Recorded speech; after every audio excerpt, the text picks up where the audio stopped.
Paz e graça, Deus te abençoe. Como anda a sua adoração?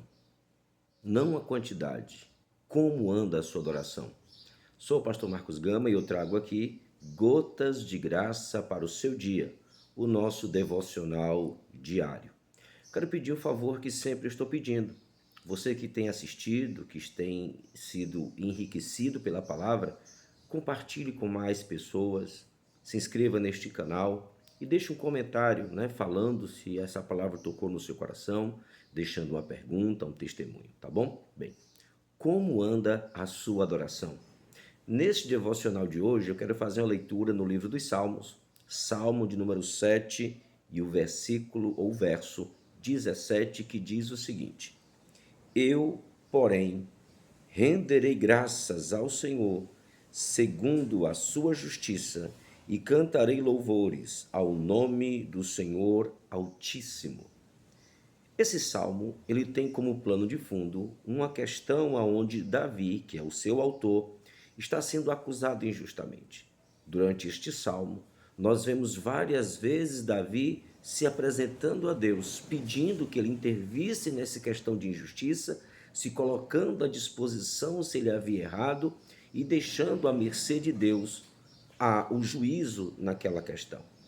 Neste texto nós temos muitas lições profundas, aplicáveis à nossa vida. Mas no verso de número 17, que é o último, nós temos algo sobrenatural. Davi diz o seguinte: Eu, porém, renderei graças ao Senhor, segundo a sua justiça. O que Davi está dizendo? De acordo com a decisão que o Senhor tomar, de acordo com aquilo que o Senhor avaliar que é certo, eu adorarei acerca disso. Não interessa se eu sairei por justo, não interessa se eu estarei errado. Se a tua justiça diz como é que eu estou, eu te adorarei. O que ele está dizendo? Davi está dizendo que se nessa situação ele for errado, ele louvará a Deus por isso. Se nessa situação Davi for certo, ele também louvará a Deus por isso. Ou seja, Davi está dizendo que o Senhor Deus é digno de ser louvado. Não interessa a situação que ele esteja vivendo. O que interessa é que aquela situação seja justa diante dos olhos de Deus. Que lição! Que lição Davi nos traz. Porque muitas vezes, quando nós fazemos uma oração e a demanda que Deus nos dá não nos agrada, parece que ele não é digno de ser louvado. Quando fazemos uma oração e algo não vai como nós planejamos ou não é como nós desejamos, parece que ele não merece ser louvado. Diferentemente de outros textos e outros exemplos bíblicos. Por exemplo, o patriarca Jó, depois de toda a aflição, diz a história que ele adorou ao Senhor.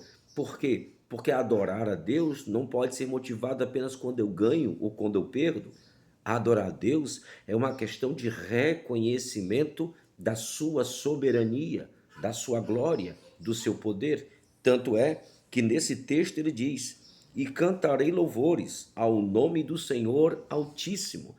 Nós precisamos conhecer a Deus para que a nossa adoração não seja motivada por momentos, quer de ganho, quer de perdas. Nós precisamos ter uma adoração além dos momentos, além das circunstâncias, porque senão a acusação feita por Satanás contra Jó vai ser verídica na nossa vida. Quando Satanás chega diante de Deus e diz: Ele só te adora porque tu abençoaste, ele só te adora porque tu cercaste a vida dele de cuidados. Tira e tu verás que vai amaldiçoar. E, no entanto, Jó, depois de toda a aflição, ainda o adorou. Além das suas dores pessoais e perdas, ele o adorou. O que é que eu estou querendo trazer para a nossa reflexão nesta manhã? Que a nossa adoração deve ser feita não a partir de momentos, de coisas, de situações. É lógico que quando Deus nos abençoa, há um desejo muito grande de render graças, se bem que tem pessoas que nem isso fazem, como aqueles leprosos, dos 10, somente um voltou para agradecer. Acho que foi leproso, sim. Mas o que me chama a atenção nesta manhã é que nós precisamos ver como estamos adorando. Quando o próprio Deus, Jesus Cristo, fala com a mulher samaritana, ele diz: os verdadeiros adoradores adorarão ao Pai em espírito e em verdade. Que a nossa adoração não seja circunstancial, que a nossa adoração seja de reconhecimento do poderio, da dignidade e da glória de Deus. Quando nós adoramos assim, nós saímos do nível de pessoas pedintes para o nível de pessoas de relacionamento.